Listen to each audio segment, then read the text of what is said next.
We'll say is at one particular party, lots of big names. There was an artist there who said, hey, Lecrae, around 1 a.m., make sure you're not here. You just don't want to be here at 1. Bed. Party on the bed. Hey, mama said don't jump on the bed. We jumping. Or if this is true, but I'm told that when you go to a hotel, anytime you go to a hotel, you don't just check in the way everybody else does. You send someone ahead to prepare the hotel room for you. No, it's called preparing the sexy. Preparing the sexy? Yeah. What's preparing the sexy? I mean, when I walk in, I definitely take pride in being the originator of the prep. Just when we thought we'd heard everything about Diddy's infamous freaky golf parties, new reports are surfacing, and they are darker than anyone imagined. Federal agents are now reportedly reaching out to witnesses to get the real story behind what went down at these so-called freak-offs. And the details coming out are beyond disturbing. We all knew Diddy threw wild parties, but this is something else entirely. Insiders say the feds are actively building a case around these events. Witnesses are stepping forward, and their testimonies paint a picture that's shocking even by Hollywood standards. We're talking about out-of-control behavior, whispers of satanic-style rituals, and acts so extreme they border on the criminal. And it gets worse. One man on X, formerly Twitter, dropped a video claiming that Diddy recorded these freak-off sessions and used the footage to blackmail high-level executives. But here's the catch. Before the video could gain traction, his entire account was deleted. Vanished. So what does that tell you? Diddy might just be the tip of the iceberg. People are now speculating that there's a whole network of powerful figures involved, and some fear those same people might go to extreme lengths to keep their secrets buried. With Diddy now under intense surveillance, some are even saying he could end up like Epstein. Y'all, this entire situation is terrifying, and it's unraveling fast. Stay tuned, because I'm about to break down everything we know about Diddy's freak-offs. On my way upstairs, there's like this couch, and on the couch, I saw a couple of guys really going at it, hard and heavy. Man, and I was like, oh. As I started moving upstairs, I passed them up, and I noticed that it wasn't just those two guys, it was more and more people just going at it. All right, y'all, let's get serious for a second, because while the internet is busy making memes and jokes about Diddy's freak-offs and those 1,000 bottles of baby oil, what's really going on is no laughing matter. This isn't just celebrity gossip.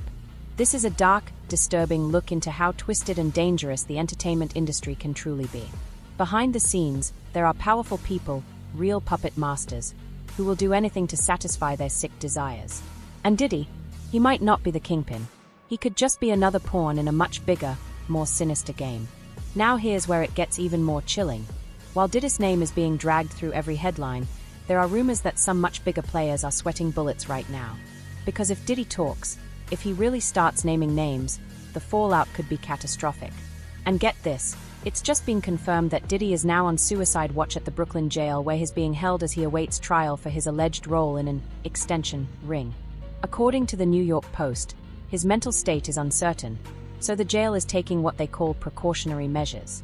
Sound familiar? People are already comparing this to the Jeffrey Epstein case. Remember how Epstein supposedly took his own life in a jail cell? Yeah, nobody really believed that. Epstein had dirt on everybody: celebrities, politicians, and elites. He was reportedly luring high-profile people to his twisted parties, getting them involved in illegal acts with minors, and secretly recording everything, then using the footage to blackmail them. So before you ask why or what the motive could be, let's just say we all know the game. And honestly, I'd love to tell you more, but I can't go too deep because YouTube's watching, and they are quick to shut this kind of truth down. Stay tuned. This rabbit hole goes way deeper than Diddy. ***, let me pause the video for a second, because if you dig into Epstein's background, his connections, and the roles his accomplice Ghislaine Maxwell and her father played, you start to see a disturbing pattern. There's strong speculation about which foreign intelligence agency Epstein was allegedly working with. Now, let's bring it back to Diddy, because the rumors in the industry are absolutely wild. Word on the street is that Diddy was allegedly pulling moves straight out of Epstein's playbook. His freak-offs, they weren't just wild parties, they might have been part of a deeper, darker blackmail operation. People speculate that he was luring big-name celebrities and executives to these events, getting them tangled up in shady, compromising situations, and then using that as leverage. With all these new details emerging, the industry is in full panic mode. The high-ups are terrified that if Diddy spills what he knows, It could expose a massive network of powerful people doing things they desperately want kept secret. And now that Diddy is on suicide watch, red flags are flying everywhere. Many believe those powerful figures he may have been blackmailing for years could try to pull an Epstein on him. So how do we know Diddy was really running a blackmail operation? Technically, we don't have full proof. But multiple industry insiders have dropped enough clues and hints that the picture is starting to look pretty clear, especially about those freak-off sessions. What's even scarier is that people who try to expose these high-profile attendees are reportedly being silenced left and right. For example, there's a user on X, going by at @major420, who has been dropping hints about Diddy's parties way before Cassie filed her lawsuit last November. This user, who apparently works in the music industry, has been quietly revealing details that add up to a bigger story. This user, who works in the industry, used to post occasionally about how he couldn't wait for Diddy and his music executive bosses to finally get exposed, because most people have no idea how dark this industry really is. You know how it goes. People are so obsessed with worshipping wealth that whenever someone criticizes a rich celebrity, the fans immediately jump to their defense, calling the critics broke and jealous. But now that Diddy is behind bars, the narrative is definitely shifting. Folks are digging up old posts from people who've been trying to sound the alarm about Diddy for years. Right after Diddy's arrest, that same user, at @major420, came back on X and dropped a video claiming that early in Diddy's career, he threw one of his infamous parties and invited all the top Jewish executives in the industry. Here's where it gets dark. Rumor has it, he laced their drinks with something that made everyone a little too loose. Before long, the party spiraled into a full-blown orgy. But get this, Diddy wasn't actually there. The real tea. He allegedly recorded everything that went down that night and used those recordings to start blackmailing these powerful executives. Word on the street is that Diddy gained a lot of his early influence and power by holding this footage over their heads, using it as leverage to make major moves in the industry. Now, that user's whole X account got removed, and the video completely disappeared from the internet. I tried my best to find it, but they buried it so fast no one even got a screen recording. If it ever resurfaces, I'll be sure to update y'all. Even without that video, rumors about Diddy's blackmail parties have been floating around online for a while. Independent journalist Ian Carroll, for example, shared several videos months ago about Diddy's alleged blackmail ring, claiming this has been going on in Hollywood for decades. Y'all, this rabbit hole is deep. In order to understand this lawsuit against P. Diddy, you need to understand the history of blackmail. A lot of people in the comments are misunderstanding why rap music is so anti-gay. And a lot of people understand the ties of Israel and the Mossad to blackmail by Epstein, but a lot of people don't realize the ties of blackmail back to the invention of blackmail and the Jewish mob. So if you don't know what's going on, Diddy, one of the most influential people in the rap industry over the last 30 years, just got served this court case that alleged all kinds of crimes, including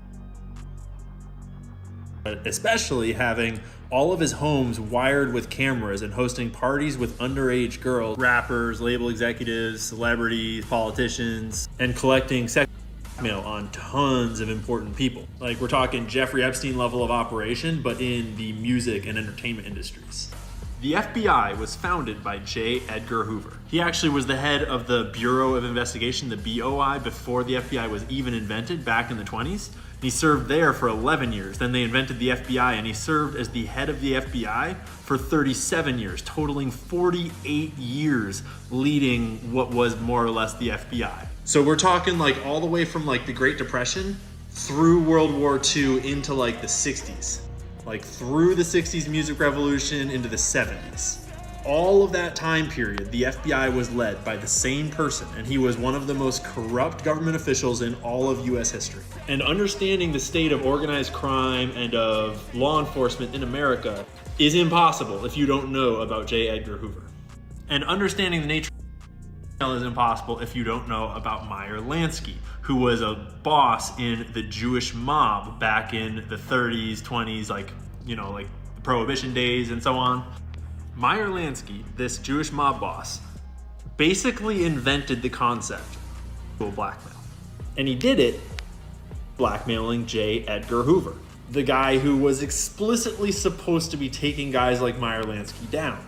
The Wikipedia articles are sanitized, but basically Meyer Lansky had a photo of J. Edgar Hoover using his mouth on his main assistant, Clyde Tolson. Realistically, it was his boyfriend. They were a a couple. But then, once Hoover was blackmailed, he was like, how much worse could it get? And so he started hosting blackmail parties in collusion with these mobsters and inviting all sorts of important people to these blackmail parties to collect his own blackmail. This all happened in what was called the Blue Suite at the Plaza Hotel. And it was basically a bunch of male cross-dressing all caught on camera for like a decade or more. And because Hoover was already blackmailed by the most powerful gangsters in the world, like he just went and hosted them, and everybody got blackmail on everybody. But the critical piece to understanding the gay aspect of rap music today and the whole situation back with Hoover is that at the time, remember, Cold War, McCarthyism, like we got to get rid of all the communists. There was what was called the Lavender Scare, which is basically just saying that they were all really worried that gay people would get blackmailed by the Soviet Union. And so it wasn't good to be gay, because if you were gay, you could get blackmailed because you wouldn't want anyone to know you were gay. And so don't be gay. And so you should be ashamed of being gay. And so then they'll blackmail. It's like, see, it's like a big circle of how the one creates the other, creates the other, creates the other. Yeah, now think about rap music. All the rappers are super hard and like gay people suck, and then like a bunch of them are gay and they're getting blackmailed about it, and so they rap more about how they're hard and gay people suck, and it creates this little circle. Yeah, the blackmail industry learned early on back in the Cold War that it is much easier to do blackmail in a culture of anti-gayness, because gayness is not wildly uncommon. Lots of people are gay. But the more you can stigmatize it and make it a taboo, the more they have to hide it. And the more easy it is to exploit it when you offer this taboo thing to the people that want it. And then the stronger your power over them is when you have them on film doing it. You feel? So, back to our boy Diddy, who founded his record label when he was only 24 years old. Became one of the most successful record labels of the time. He was able to do that because he was financed and supported by his mentor. And he found this guy, Diddy, on the up and up in one of his companies, who we now know from this lawsuit and the other lawsuit filed by his ex-girlfriend, Cassie, which is horrific, disgusting, not a good read. We know that Diddy has some real effed up proclivities, as well as just generally probably being at least gay or bi, one of the two. Finds this guy with questionable morals, questionable habits, and ready to go crazy haywire, whatever.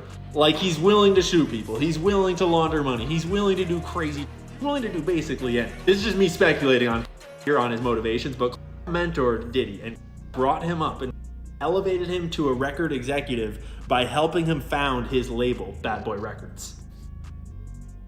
He did that.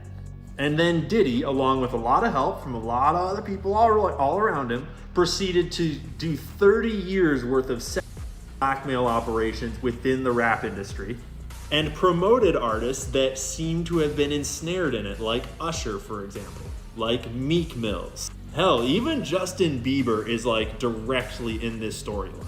And so, what you wind up with is a rap industry, a music industry that is full of people that are creating the types of music that the people above them, that the people that hire them, that the people that manage them want them to make. They're all terrified of stepping on the wrong toes or getting out of line or doing what they're not supposed to for one blackmail reason or the other. And we wind up with an entire industry full of musicians that are glorifying gangs and violence and sex and drugs. I mean, think about it. There's no better way to undermine an entire population, an entire race, an entire culture, than to target their kids with subversive messages that they're gonna think is cool, and the parents can't say shit about it because then the kids will. Like I said before, Diddy and that baby oil scandal. That's just the tip of the iceberg. Beneath all this drama, there's a whole web of powerful people caught up in some seriously dark dealings. And honestly, we've probably only scratched the surface of what actually went down at those freak-offs. If even half the rumors are true, what we've heard so far is nothing compared to the real story that's yet to come out. So, I want to know, how do you feel about all these new stories coming out about Diddy's freak-offs? Is Diddy really Epstein 2.0? And do you think he'll live to tell the tale and expose those higher-ups he allegedly blackmailed? Drop your thoughts in the comments below, and stick around for the next video. ***, a music fades.